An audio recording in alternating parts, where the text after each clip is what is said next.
معلمينا ومن لهم حقوق علينا. شاء لله لهم الفاتحة. أعوذ بالله من الشيطان الرجيم. بسم الله الرحمن الرحيم. الحمد لله رب العالمين الرحمن الرحيم مالك يوم الدين. إياك نعبد وإياك نستعين اهدنا الصراط المستقيم صراط الذين أنعمت عليهم غير المغضوب عليهم ولا الضالين.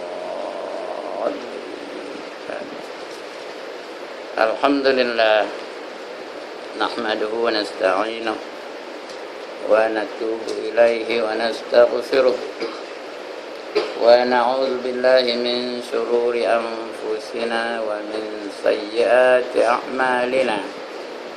من يهده الله فلا مضل له ومن يضلل فلا هادي له. رب اشرح لي صدري ويسر لي أمري واحلل عقدة من لساني يفقهوا قولي.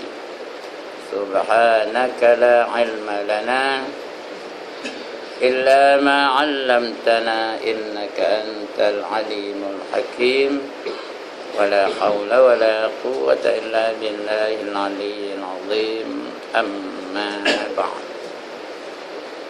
Yang dimuliakan Tuan Pengerusi dan ahli jawatan kuasa surau, yang berbahagia tuan-tuan imam,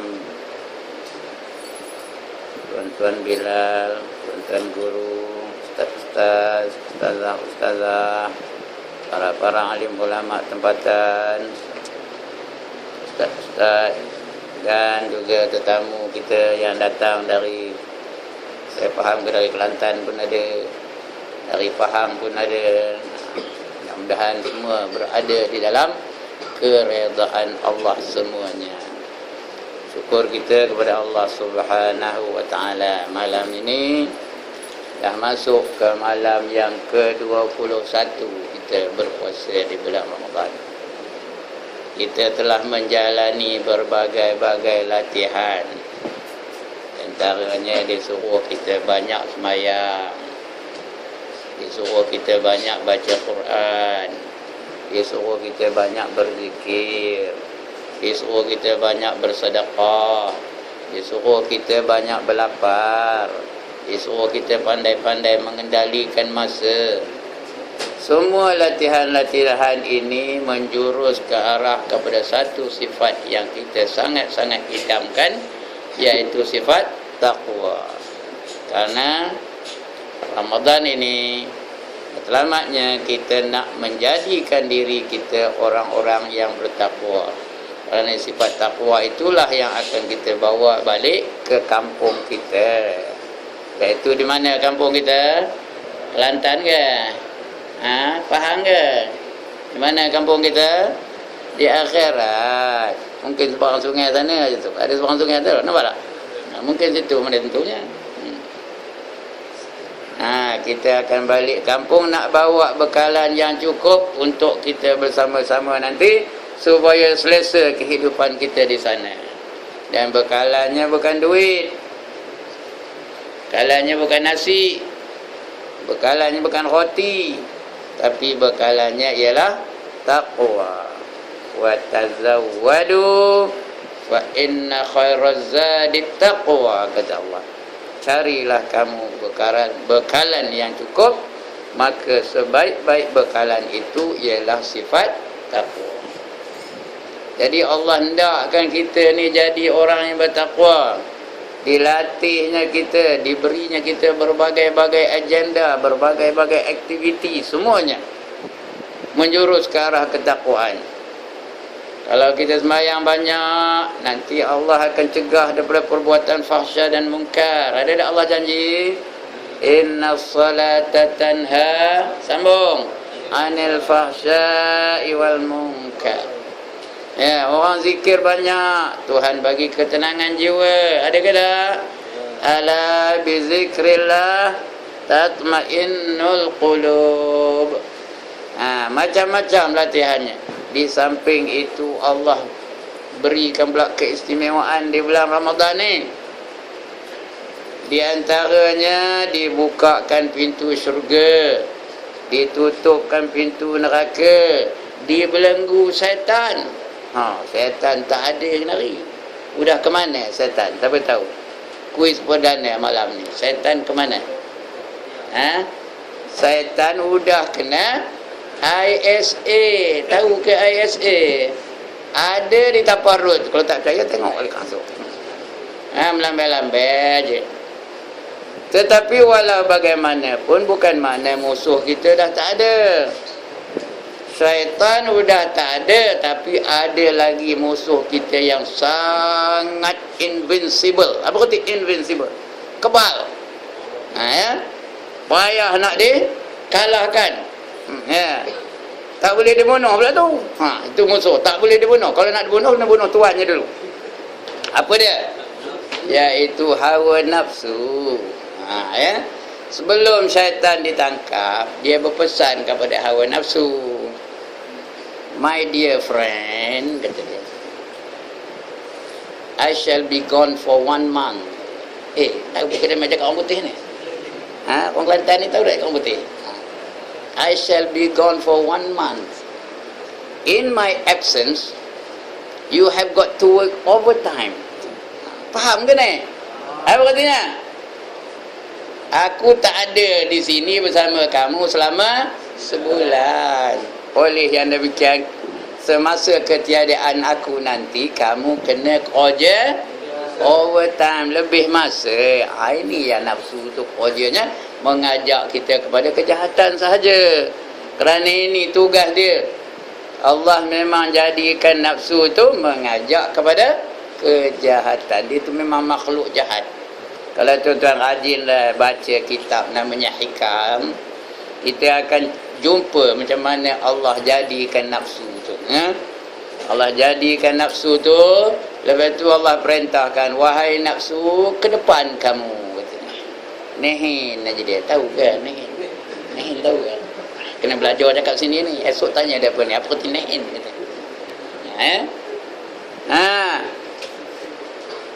Tahu nehin? Nohon tahu? Nohon tak tahu juga? Nohon. McDonald tahu? Kan tak tahu? Ke belakang kamu katanya, nehin juga dia. Ke kiri kamu, haram pedulinya. Ke kanan kamu, buat nyadin aja dia.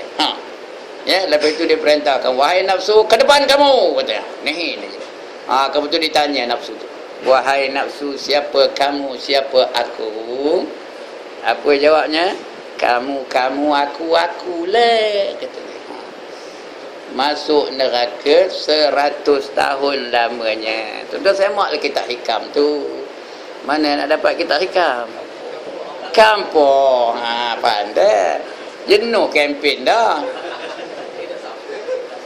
Tapi tak nampak dia kemoncirnya. Rai pokoknya. 100 tahun masuk neraka. Kemudian keluar balik. Tanya balik, wahai nafsu, siapa kamu, siapa aku? Tahu apa jawabnya? Kamu, akulah, katanya. Masuk balik 100 tahun. Keluar. Lepas 100 tahun, keluar balik. Tanya lagi, siapa kamu, siapa aku? Punya biut. Tahu ke biut? Degil. Very stubborn. Aku, kamu lah, katanya. Betul, masuk lagi 300 tahun masuk neraka. Lepas itu dikeluarkan. Lepas itu ditanya lagi, siapa kamu, siapa aku, wahai nafsu? Baru dia selenda, aku hamba kamu Tuhan. Tahu ke selenda? Bukan minyak selenda. Surrender. Mengaku kalah.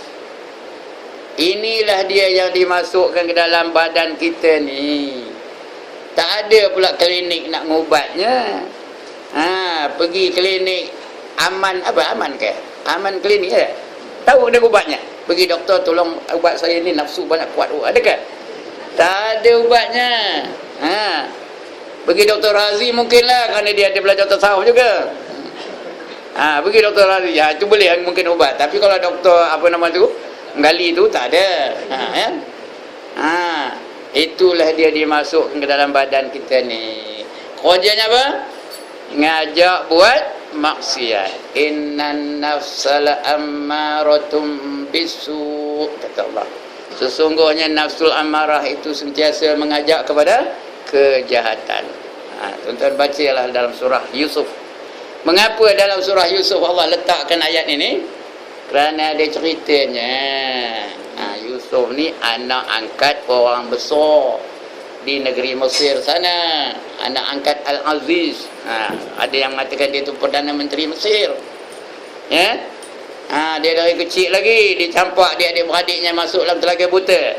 Tu kabur pada ayahnya Nabi Yaqub katakan dia sudah dimakan oleh serigala. Panjang cerita itu, saya tak ambil yang episod yang itu. Ambil sudah besar dia. Bila dia duduk dalam istana Al-Aziz, dia menjadi seorang remaja yang sangat handsome. Apa tu imam kita ni lah handsome. Ya. Handsome lah. Handsome lah boleh tak nyera. Ya. Macam Syarahan handsome-nya. Ada tahu Syarahan? Tak tahu? Dia memang dia tahu dia mah. Cukup handsome. Tapi bukan macam Syarahan. Lebih handsome lagi dari Syarahan, ya. Sehingga siapa melihatnya pasti akan tergoda. Ya, handsome orang dalam hari ni pun tak ada tergoda bila tengok aja dah. Tapi yang ini tak boleh tengok, sekali tengok dah tergoda. Ya. Sehingga mak angkatnya sendiri pun tergoda. Siapa nama mak angkatnya? Siti Nurhaliza, ya. Bukan. Siapa namanya? Siti Zulaikha. Namanya Siti Zulaikha. Dia pun tergoda dengan kecantikan Nabi Allah Yusuf, ya. Tergoda dia.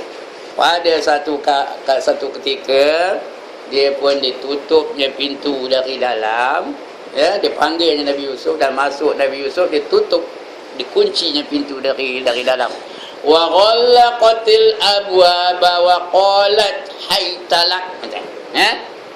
Dia pun mengunci pintu dari dalam lalu memanggil Yusuf, mari sini, katanya.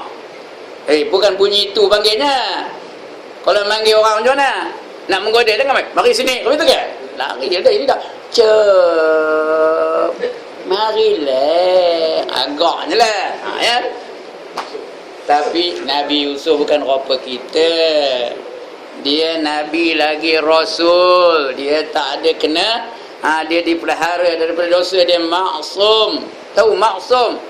Dipelihara dari dosa. Bukan maksum. Maksum ada di kampung tujuh yang tu sana.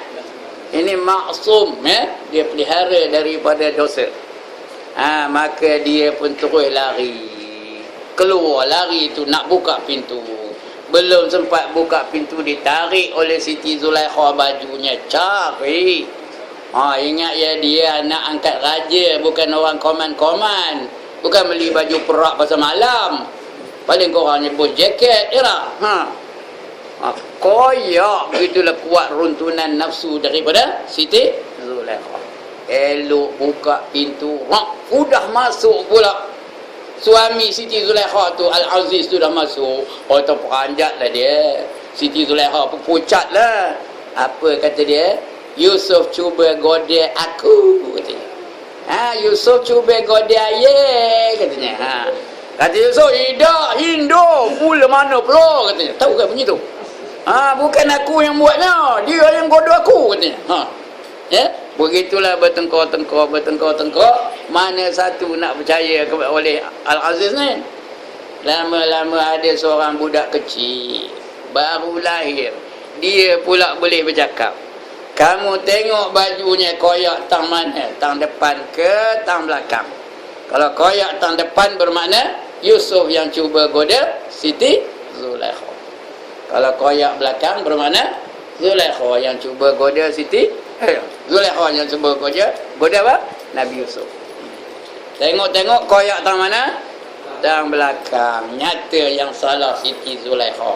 Tuan-tuan dan perempuan, jangan anggap Siti Zulaikha ni perempuan murahan, ya. Dia bukan perempuan murahan. Dia perempuan solehah. Tetapi ketika itu dia diruntun oleh hawa nafsu sehingga dia tak terkawal dirinya. Yang boleh kawal nafsu ni Nabi Yusuf sebab dia Nabi. Kalau kita kena goda habis tu macam mana? Macam Jom. Kalau kita kena goda macam? Dah kunci pintu lah. Marilah Abang Ibrahim. Allah. Puantis Raban. Ya. Ini Nabi ya. Yusuf dia tak apa? Dia maksum lah, Allah pelihara dia. Maka malunya Siti Zulaikha jangan cakap lah. Cerita tu kata Al-Aziz, kalau begitu cerita ni biar habis di istana aje lah katanya. Cukup di istana, jangan keluar dari sini katanya. Dia pun janjilah, buat aku janji takkan memecahkan rahsia ni. Tapi rupanya cerita ni kedengar kepada isteri tukang sapu. Isteri tukang sapu pula esok itu pergi dia kepada isteri tukang masak. Ya. Kamu tahu dah apa yang berlaku semalam di istana? Entah mana aku tahu katanya ya. Dahsyat, apa nama cerita? Tak boleh rahsia kata. Apa pula rahsia? Kita berdua kita kawan. Only you and I kata. Ya. Kalau begitu kamu jangan kabar orang lain tau, kamu seorang je. Dia pun kabar pada isteri tukang masak. Isteri tukang masak pula pergi jumpa dengan isteri tukang kebun. Kamu tahu dah apa cerita malam di sana? Entah, dia pun cerita rahsia. Tak boleh. Kamu seorang je, jangan kabar orang lain tau. Isteri tukang kebun dah tahu rahsia, pergi pula isteri jaga. Begitulah lepas seorang, lepas seorang, sampai seluruh negeri Mesir tu tahu bahawa Siti Zulaikha sudah cuba goda Nabi Yusuf. Sebab itu tuan-tuan, kalau ada rahsia kopi ni, jangan harus kabar pada orang rumah tau. Dengan harus kabar dia kejap aja apanya. Dah dia menyolang mati nak saya belakang tu. Marah benar ya. Jadi macam mana Zulaikha ni nak melepaskan daripada malu, dia pun panggil satu jamuan ya. Dia panggil satu jamuan, maka jamuan itu terdiri daripada buah-buahan yang perlu dikupas. Tak boleh bukan macam ini, rambutan tak boleh. Rambutan, manggis, langsat tak boleh, dukung tak boleh. Dia yang perlu dikupas.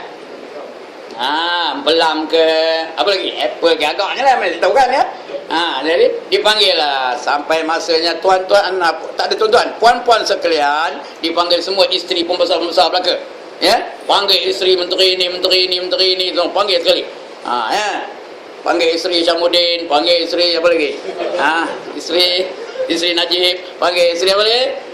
Isteri Zahid Hamidi, panggil lagi isteri Chua Soelek, panggil lagi isteri besar belakang lah. Silakan. Silakan menikmati jamuan ini katanya. Dia pun ambil seorang satu pisau, ambil buah-buahan kupas lah. Masa kupaslah Siti Zulaikha panggil Nabi Yusuf, berjalan dari satu pintu depan tu sampai pintu belakang. Jalan one round aja tau. Bukan jalan posisi bukan apa tu. Tidak. Dia kira satu round je berjalan je. Ya? Bukan pergi balik macam orang parade yang melagakan pakaian-pakaian tu, bukan apa itu ya. Fashion show tu bukan apa itu, tidak. Satu round je. Ya. Bila nengok aja Nabi Yusuf, isteri pembesar tu dah tengangin mulut semua. In hadza illa malakun karim, kata dia. Ayat Quran tu tau, tak dia tanya dia hafal Quran belakang ni. In hadza illa malakun karim. Ini bukan orang, ini malaikat yang mulia, kata dia. Kerana apa? Terpesona dengan kecantikan Nabi Musa belum kena. Nabi Yusuf. Ya. Udah keluar Nabi Yusuf, Siti Zulaikha pun panggil puan-puan yang dirahmati sekalian. Cuba tengok jari puan-puan apa jadi, kata. Dia pun tengok ada yang mocor darahnya, ada yang sompih, ada yang luka, ada yang macam-macam lah. Pasal apa? Tengah nengok Nabi Yusuf tu, tak sedar ngerih jari ya. Macam setengah orang lah nengok The Rock lawan dengan Undertaker, tak sedar rokok jari tu. Kalau itu lah lebih kurang ya. Itu ya. Jadi Nabi Siti Zulaikha dapatlah membela balik bahawa kamu baru sekali nengok udah kopi tu, aku hari-hari nengok, mana nak tahan, kata Siti Zulaikha. Menandakan kecantikan Nabi Allah Yusuf. Siapa nengok tergoda dengan Dengan desakan hawa nafsu yang begitu memuncak sekali. Inilah jenis nafsu yang Allah masukkan dalam diri kita. Semua orang ada. Siapa tak ada? Angkat tangan. Ni orang tabligh ni ada ke tak ada? Ada ke tak ada? Nafsu tu ada ke tak? Usah buat lah. Ya? Semua ada. Ustaz ada, mufti ada. Lagi? Siapa lagi? Ustazah ada. Siapa pun ada. Tuan guru pun ada. Tahu tuan guru? Tak tahu tuan guru? Dia pun ada. Cuma boleh kawal atau tidak. Tuan-tuan dan perempuan, nafsu yang masuk dalam diri kita tu ada 7 peringkat. Ada 7 peringkat. Yang pertama namanya nafsul amarah. Nafsu tu nafsu itu juga, tapi dia berperingkat-peringkat ya. Namanya nafsul amarah. Nafsul amarah tu macam tadilah, dia kerjanya nak buat jahat aja. Dia tak tahu nak buat baik. Di samping dia buat jahat, dia ajak orang lain buat jahat. Itu nafsul amarah. Yang kita baca ayat tadi apa? Innan nafsala ammaratum bisu. Sesungguhnya nafsul amarah itu sentiasa mengajak kepada kejahatan. Bangkit je tidur pagi-pagi tu, untuk kau siapa nak aku cucuk tayar ni ya. Rumah siapa nak aku bakar ini ya. Kelapa sawit siapa nak aku curi batang pagi ni ya. Dia nak buat jahat aja, tak ada nak buat baik. Ya.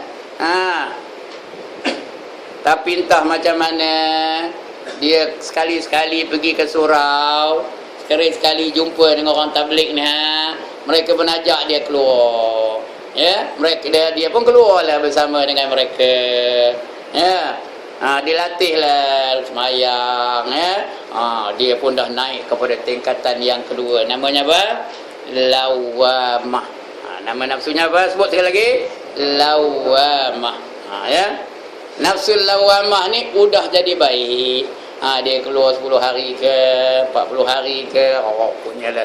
Bila balik-balik tu hebat betul semayangnya, tak berhenti-henti. Pasal dia baru lepas ngikut orang tabligh ni. Ya, dia mau dah didik dia pun semayang lagi satu-satu, semayang lagi satu-satu, semayang.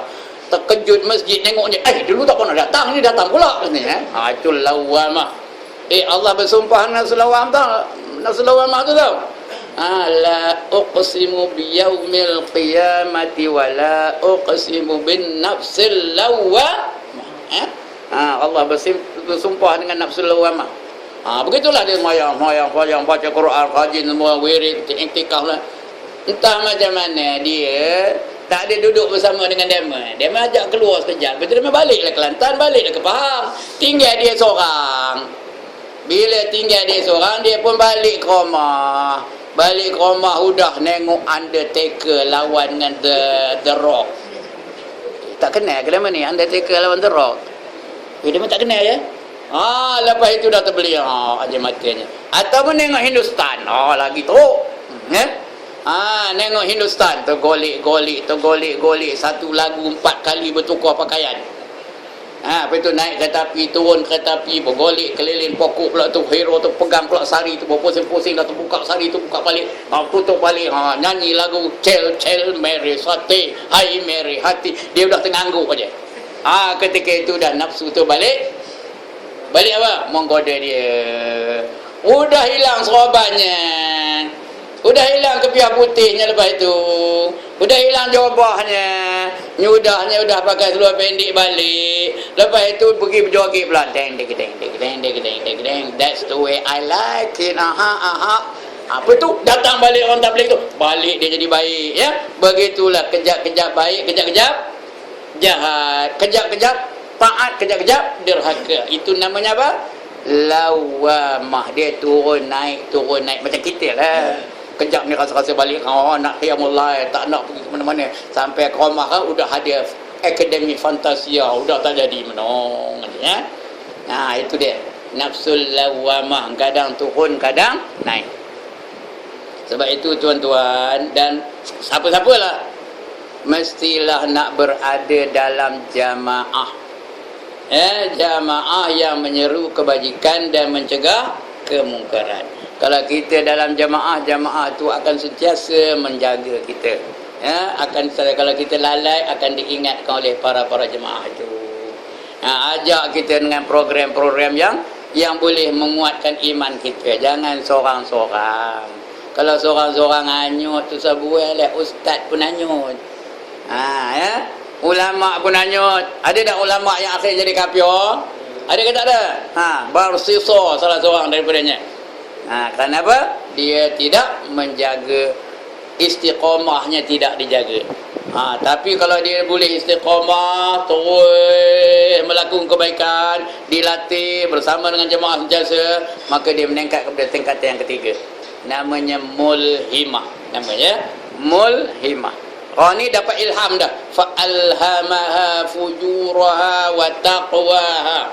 Dia diilhamkan ke arah membuat kejahatan dan juga membuat kebaikan.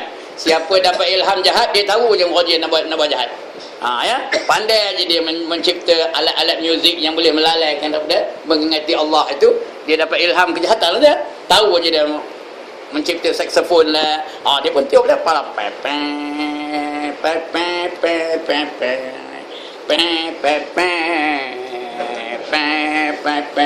Tak pernah dengar ni?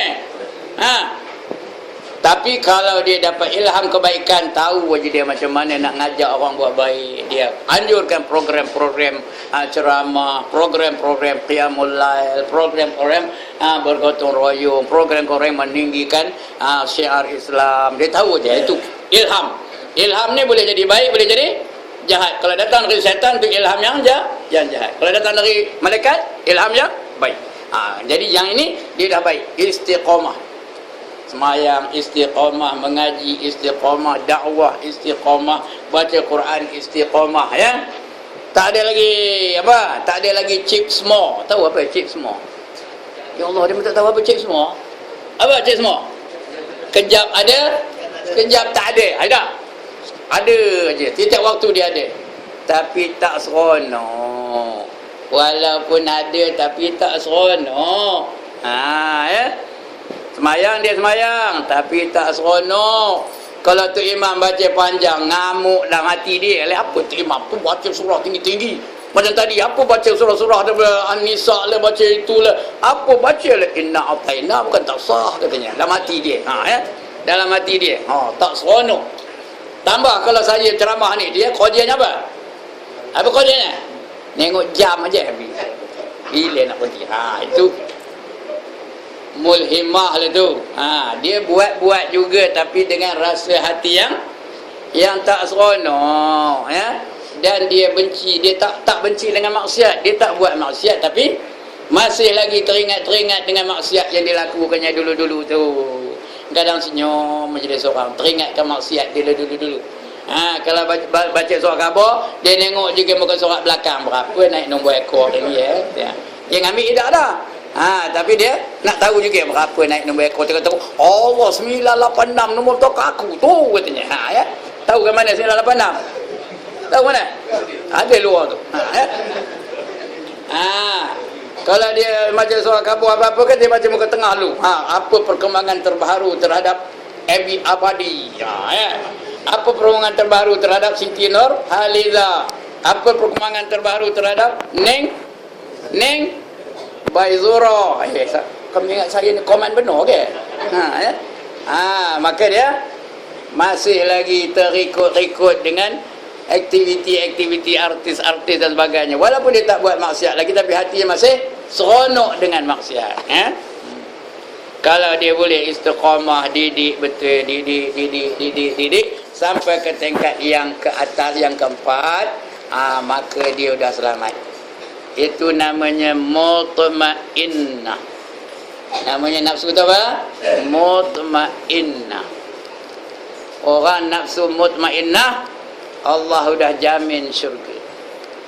Ya ayyatuhan nafsul mutmainnah, irji'i ila rabbiki radiyatan mardiyah. Sambung lagi. Fadkhuli fi ibadi, sambung, wadkhuli jannati. Wahai orang-orang yang memiliki nafsul mutmainnah, atau dalam tafsir yang lain kata wahai jiwa-jiwa yang tenang, kembali kamu kepada Tuhan kamu dalam keadaan redha dan diredai. Masuklah kamu ke dalam golongan hamba-hambaku Nampak tu? Allah iktiraf kita sebagai hamba-Nya. Kita hari ini kita mengaku jadi hamba, Allah iktiraf ke tak, itu lain cerita, kita tak tahu. Tapi yang ini Allah istihar. You are now my servant, kata Allah. Ya. Allah sudah iktiraf, sudah recognize kita sebagai hamba-Nya. Kalau Allah iktiraf kita sebagai hamba, apa ganjarannya? Wadkhuli jannati. Apa kata wadkhuli jannati? Masuklah kamu ke dalam syurga aku. Ada berapa syurga nunggu?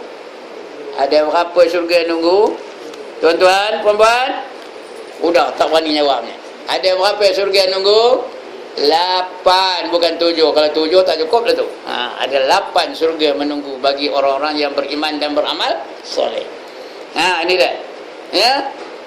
Jadi paling komannya tuan-tuan dan puan-puan, kalau kita nak dapat syurga Allah, kita kena memiliki nafsul mutmainnah.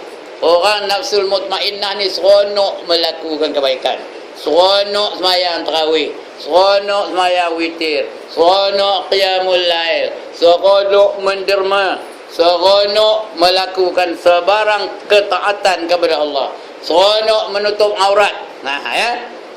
Benci dengan maksiat, benci dengan rock, benci dengan rap, benci dengan Gangnam. Tahu Gangnam? Tak tahu? Tak tahu, baguslah. Ya. Macam tuan-tuan lah, ya. Benci dengan maksiat. Ya. Tengok pohon amoi itu benci macam nak muntah. Itu orang nafsul mutmainnah. Itu sebab dijamin syurga. Kalau nari lagi, mana dapat nafsul mutmainnah? Berjoget lagi, dapat ke? Dari Melaka ke negeri Pahang, singgah di Johor beli barangan. Dapat ke masuk syurga apa itu? Kalau tak diampunkan Allah lah. Kalau diampunkan dapat lah, ya. Udahlah nari bingung pula tu. Dari Melaka pergi ke Pahang, apa rezeki singgah ke Johor pergi? Jauh benar. Ngeliling musim begini. Patutnya straight je ikut jelebu terus aja ke Pahang kan. Ini dah ke Johor pergi, apa dia buat? Bingung ke tadi? Itu. Dah habis tu masuk neraka pula lepas tu. Ya Allah, ini nafsul mutmainnah, ya. Jadi paling komannya tuan-tuan dan puan-puan, paling kudinya, paling corotnya kalau ndak jaminan masuk syurga, kena memiliki nafsul mutmainnah. Atas lagi tu garantilah, namanya radiyah. Yang kelima namanya radiyah. Radiyah tu dia redha dengan ketentuan Allah Ta'ala. Apa saja Allah tentukan kepada dia, dia redha. Itu lagi tinggi pangkatnya. Itu masuk syurga. Ya. Masuk syurga tidak ada hisap lagi dah. Ya. Masuk syurga ataupun hisapnya ringan aja. Hisap ada tapi ringan aja. Itu radiyah. Allah dah redha. Dia redha, ya. Allah memanglah redha. Dia redha dengan ketentuan Allah. Kaya pun redha, miskin pun redha, ya. Dapat pangkat pun redha, tak ada dapat pangkat pun redha. Ya. Kita ni redha kan? Taklah, saya bukan tentu redha dengan ketentuan yang Allah tentu kepada saya ni. Kalau boleh biarlah jadi menantu Sultan Brunei ke. Kalau boleh, ya. Ini dah. Kalau dapat biarlah kahwin dengan apa? Paris Hilton ke. Kena? Tak kena edak lah. Ini tak ada. Redha aje lah. Ya. Kerana benda yang kita suka tu bukan semua dapat. Dan benda yang kita tanda tu bukan semuanya tak dapat. Ya tak? Sebab kita ni, iradah kita ni bukan selari dengan kudrah kita. Kekuasaan kita dan kehendak kita kadang-kadang berbeza. Ya ke tak? Kita hendak lain, datang lain. Ya ke tak? Siapa hendak darah tinggi, angkat tangan. Angkat tangan. Seronok penuh dapat darah tinggi, angkat tangan. Angkatlah. I like darah tinggi. Yahoo. Kita angkat tangan. Alhamdulillah aku darah tinggi, angkat tangan. Tapi datang ke tak? Datang juga. Siapa hendak kencing manis, angkat tangan. Alhamdulillah aku dapat kencing manis. Muka aku lemasam, kencing aku manis kan, ya? Ini tuan-tuan dan puan-puan. Ya, kita ni bukan redha apa benar, tapi kalau kita redha betul-betul, ya, seperti Ali bin Abi Thalib redha dengan kemiskinannya, ya, maka orang ini masuk syurga tanpa hisab, ya. Itu redha. Atas lagi mardiyah. Mardiyah ni dah lagi diredai. Yang redha ni kita redakan Allah. Mardiyah Allah redakan dia. Ini lagi lah laju masuk syurganya, ya. Itu mardiyah, radiyatan mardiyah, redha dan diredai. Tak pernah lupa mengingati Allah. Allazina yazkuruna Allah qiyaman wa qu'udan wa ala junubihim. Mereka yang senantiasa mengingati Allah sambil berdiri, sambil duduk, sambil berbaring, ya. Ingat aja Allah, satu saat pun tak pernah lupakan Allah Ta'ala. Itu mardiyah. Dan yang ketujuh, nafsu namanya kamilah. Yang ini malas saya nak ceritakan. Nafsu rasul-rasul, nafsu nabi-nabi. Ada ke rasul-rasul je kat tangan? Ada ke? Rasul langit ada? Tuhan langit ada? Rasul langit ada? Tak ada juga. Ulam rasul ada? Ada ke tak? Itu kedai, bukan nama orang. Ini rasul-rasul dan nabi-nabi. Kamilah tu artinya sempurna. Sangat sempurna nafsunya, seperti Nabi Muhammad sallallahu alaihi wasallam, ya. Seperti Nabi Yusuf tadi, itu kamilah tu. Kerana dia nafsu kamilah lah, dia boleh dapat mencegah ataupun mengelakkan diri dia daripada tergoda oleh Siti Zulaikha. Itu nafsu kamilah. Inilah yang Allah masukkan dalam diri kita. Tuan-tuan dan puan, nafsu ni tak boleh dibunuh.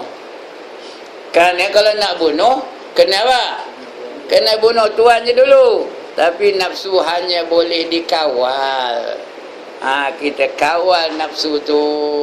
Macam Ramadan ni, teringin benar nak minum, tapi kita puasa, lawanlah hawa nafsu tu. Ya. Lawan hawa nafsu tu. Kalau teringin, ya Allah, tak tahu dah pukul 4 dia punya dahaga, ya. Saya nengok cucu saya minum air paip tu rasa cendol rasanya. Teringin benar, tapi lawanlah. Ya. Orang ajak bergaduh, apa dia? Orang ajak bergaduh, jangan teriak, kemarin tumbuk. Kita kuat, dia tak kuat, tapi dia ngajak kita tumbuk, apa macam? Lawanlah hawa nafsu tu. Sebut inni shaim, inni shaim, inni shaim. Apa artinya? Sesungguhnya aku berpuasa. Sesungguhnya aku berpuasa. Sesungguhnya aku berpuasa. Ini di antara riadah yang Allah datangkan di bulan Ramadan. Kerana di bulan Ramadan ada banyak pula godaan-godaannya. Cuba tengok pasal Ramadan tu. Makanan yang tak ada di bulan lain, ada tak di bulan Ramadan? Ada. Cuba tengok di tapah tu. Dah berhujung jalan sana sampai ke apa namanya? Dewan Merdeka tu tak putih-putih ada je. Saya kadang segan nak lalu begitu. Punya banyak orangnya. Kalau diikutkan macam peri. Situlah kita nak melawan hawa nafsu. Kalau berjaya melawan hawa nafsu, Allah janjikan surga Allah Subhanahu wa taala. Itulah dia kasih sayang Allah kepada kita. Didatangkannya Ramadan, dan Ramadan tu pula di apanya, hawa nafsu, dapat kita berjaya melawan hawa nafsu, maka selamatlah kita di dunia dan selamat di akhirat. Berjayalah kita dunia dan akhirat. Wallahu alam. Mudah tu.